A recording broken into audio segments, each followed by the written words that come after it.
नमो नमः छात्रों, आप देख रहे हैं ज्ञान सुधार चैनल पर संधि प्रकरण। संधि संधि किसे कहते हैं? किसी भी चीज को अगर हमें समझना है तो सर्वप्रथम हमें उसकी परिभाषा समझनी होगी। तो परिभाषा देखिए, वर्णयो वर्णानाम वा मेलनम संधि। वर्णयो द्विवचन का है, वर्णयो बहुवचन, अर्थात वर्णयो दो, व मतलब अथवा, दो अथवा वर्णानाम दो से अधिक वर्णों के मेल को संधि कहते हैं। दो वर्ण या दो से अधिक वर्णों के मेल को संधि कहते हैं, अर्थात दो वर्ण हो या दो से अधिक वर्ण हो उसके मेल को संधि कहते हैं। अब शॉर्ट में हम ऐसा भी कह सकते हैं, मेल को संधि कहते हैं, अर्थात कोई जैसे मिलन को संधि कहते हैं, या जोड़, जैसे हमने इधर लिखा जोड़, जोड़ और तोड़। सरल तरीके से समझाने की कोशिश कर रहा हूं आपको कि जोड़ मतलब जोड़ना, तोड़ मतलब तोड़ना। अब कोई भी चीज है, कहां जोड़ेंगे? जैसे हमारा पेन टूट गया तो हम इसको फेविक्विक से जोड़ना है, या हमारा ये डंडा टूट गया तो इसको अगर हम फेविक्विक से जोड़ना है तो कहां से जोड़ेंगे? जहां से वह टूटा है, तो वहीं से अगर हम जोड़ेंगे तो वो हमारा डंडा या पेन हमारा जुड़ना संभव है। उसी प्रकार संधि होती है कि जहां से उसमें ज्वाइंट की संभावना है, अगर आप उस स्थान पर जोड़ दोगे तो वो संधि हो जाएगी, और अगर नहीं जोड़ा या शब्द टूटा है तो उसका नाम संधि विच्छेद कहलाएगा। अर्थात शब्दों को, दो शब्दों को जोड़ना संधि है और शब्दों को तोड़ना संधि विच्छेद है। संधि विच्छेद तो ध्यान रखना बहुत आवश्यक है। पहले तो हमें ये समझना कि संधि क्या है। संधि मतलब मिलान करना, शब्दों को आपस में जोड़ना, और संधि विच्छेद क्या है? शब्दों को आपस में तोड़ना। चलिए अब हम चलते हैं संधि के भेद की ओर। तो चलिए साथियों, अगर आपने अभी हमारा यह चैनल सब्सक्राइब नहीं किया हो तो कृपया सब्सक्राइब करके लाइक जरूर कीजिएगा, अगर आपको हमारा पढ़ाने का तरीका अच्छा लग रहा है तो। अब हम चलते हैं संधि के भेद। पहले हमने संधि की परिभाषा अच्छे से समझ ली, फिर से एक बार देख लें। दो या दो से अधिक शब्दों के मेल को संधि कहते हैं। संधि किसे कहते हैं? दो या दो से अधिक, एक बार हिंदी में लिख देता हूं, दो या दो से अधिक शब्दों के, दो या दो से अधिक शब्दों के मेल को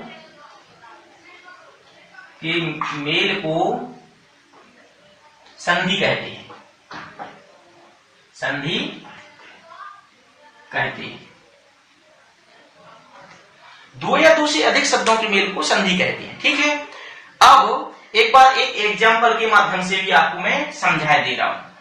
दो या दो से अधिक शब्दों के मेल को संधि कहते हैं, लिख लीजिए अगर आप लिख रहे हैं तो। अब एक एग्जाम्पल, जैसे एग्जाम्पल में यहां पर लिख रहा हूं, जैसे महा प्लस आत्मा। अब कहां से जुड़ेगा शब्द? जहां से टूटा होगा, तो यहां टूटने की गुंजाइश, जैसे अब हम इस पूरे शब्द को तोड़ते हैं, मां, इस मां में आ छुपा हुआ है तो एक पूरा मां हो गया। अब आधा हा, और इसमें क्या छुपा हुआ है? बड़ा आ। चलिए ठीक, इधर अंत में क्या आ गया? बड़ा आ, और इधर बड़ा आ, अर्थात इधर बड़ा आ है और इधर बड़ा आ है। अब इन दोनों को जोड़ना है, हमें किसको जोड़ना है? इनको जोड़ना है। इससे हमें कोई लेना देना नहीं है, इससे हमें कोई मतलब नहीं, क्योंकि जोड़ वही संभव है जहां पर वह टूटा है। तो अब हम चलते हैं संधि के भेद के ऊपर। जैसे कि आपको नीचे लिखा दिखाई दे रहा है, संधि के भेद। संधि के मुख्य रूप से तीन भेद हैं। संधि के मुख्य रूप से कितने भेद हैं? तीन भेद हैं। स्वर संधि, स्वर संधि को अच संधि भी कहते हैं। स्वर संधि को क्या कहते हैं? अच संधि। इसके बाद व्यंजन संधि, व्यंजन संधि को हल संधि भी कहते हैं, और विसर्ग संधि को विसर्ग संधि ही कहते हैं। अब इसको आपको ज्यादा नहीं समझना, बस स्वर इसलिए कहते हैं क्योंकि सूत्र है पाणिनि व्याकरण में अचो स्वराः और हलो व्यंजना। अच के लिए स्वर कहते हैं और हल के लिए व्यंजन कहते हैं। तो आपको बस थोड़ा याद रखना है कि अच संधि स्वर संधि को कहते हैं और हल संधि व्यंजन संधि को कहते हैं। तो आप सर्वप्रथम हम देखते हैं संधि के कितने भेद हैं। संधि के यहाँ पर आपको भेद दिखाई दे रहे हैं 3, स्वर संधि, व्यंजन संधि और विसर्ग संधि।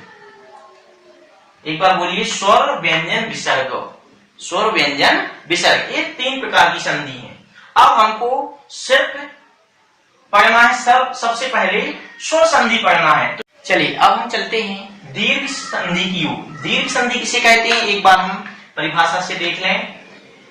ई उ री ली के बाद अगर ई उ री ली आए तो दोनों के स्थान पर, आए तो दोनों के स्थान पर, दोनों के ए और ए, अर्थात इन दोनों के स्थान पर, ठीक है ना, इसके और इसके स्थान पर बड़ा आ, बड़ी ई, बड़ा उ और बड़ी री हो जाएगा। बहुत अच्छे से समझना, नहीं समझोगे बहुत कठिन है, और समझ लोगे तो बहुत सरल है। तो ई उ री लिरी के बाद अगर ई उ री लिरी आए तो दोनों के स्थान पर बड़ा आ, बड़ी ई, बड़ा उ और बड़ी री हो जाएगा, अर्थात समान अक्षर आए। अर्थात ई के बाद ई ही आए तो दीर्घ संधि होगी, उ के बाद अगर उ ही आएगा तो ही दीर्घ संधि होगी, अन्यथा दीर्घ संधि नहीं होगी। तो दीर्घ संधि की एक बार फिर से आप यहाँ पर हमने 2 प्रकार से आपको समझाने के 2 तरीके रखे हैं, नंबर 1 और नंबर 2। आपको जो भी उचित लगे उसको देख के आप समझने की कोशिश करना। आ ऑब्लिक अथवा, आ अथवा के बाद, आ अथवा आए, प्लस से क्या लेना है हमें, के बाद, अर्थात उस साइड की बात हो रही है। आ अथवा बड़ा आ के बाद आ या आ आए तो बड़ा आ होगा। उसी प्रकार ई या ई के बाद अगर ई या बड़ी ई आए तो दोनों को बड़ी ही। उसी प्रकार उ के बाद अगर उ आए और उसके बाद अगर उ या उ आए तो बड़ा उ। उसी प्रकार री या बड़ी री के बाद री या री आए तो री हो जाएगा, ठीक है। यहां पर हमने ये समझा। अब हम एक बार यहां पर भी देख लेते हैं, हमको लगता शायद आपको ये तरीका और अच्छा सरल लगेगा। यहां पर आ से आपको क्या लेना है, छोटा बड़ा दोनों लेना है। आ ई उ री, इसमें सब में आपको छोटा बड़ा नहीं देखना है, अर्थात आ के बाद अगर बड़ा आ गया तो वो आ ही समझना है, ठीक है ना। तो आ ई उ री के बाद, इस लाइन को आप बीच की लाइन को समझो, क्या समझो, के बाद अगर आ ई उ री आता है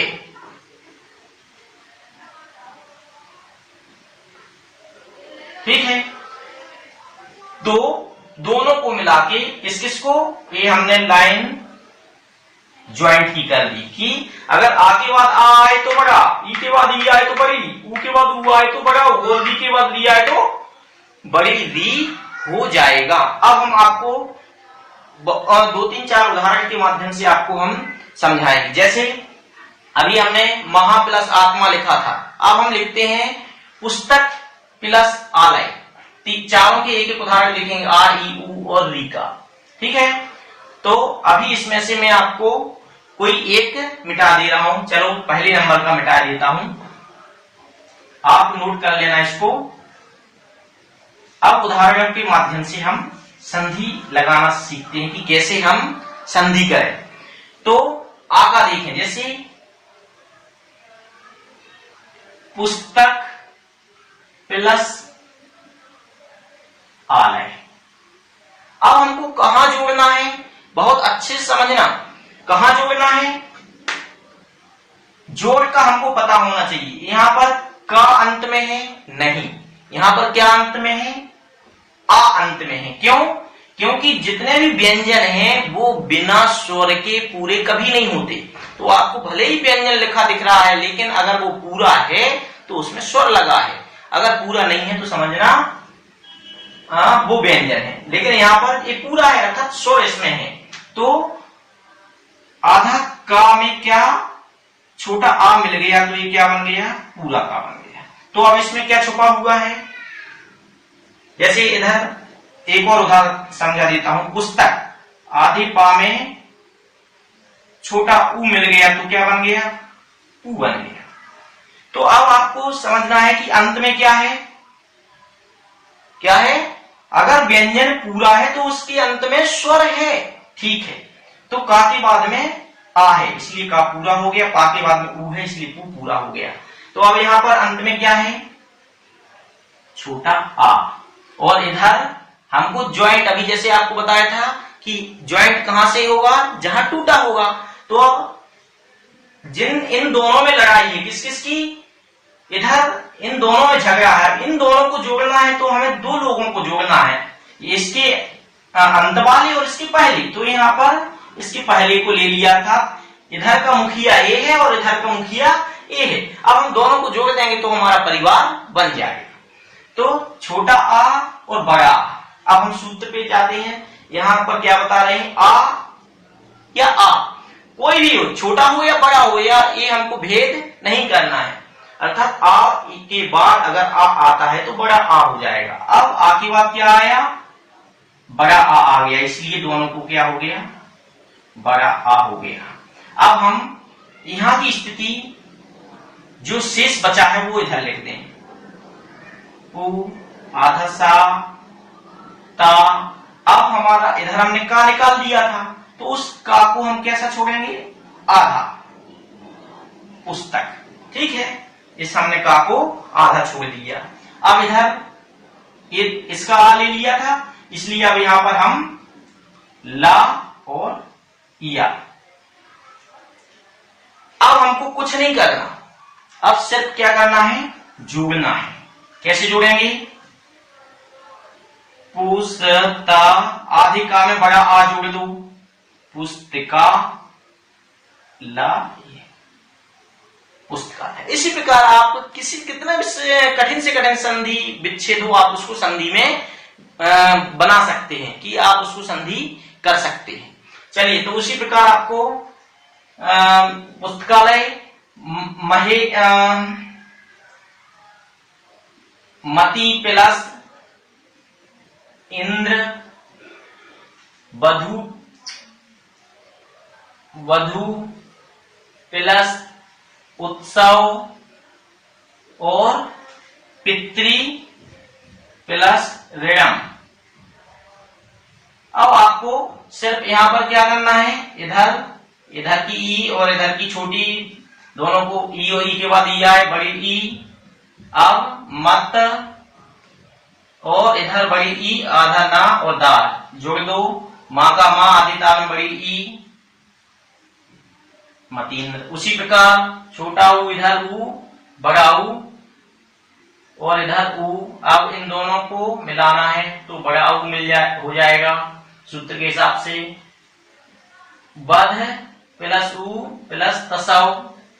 इसको जोड़ना, आप जोड़ के बताना। उसी प्रकार पितृ प्लस ऋणम, इधर री अंत में, इधर री अंत में, दोनों को मिला के बड़ी री बनाएंगे।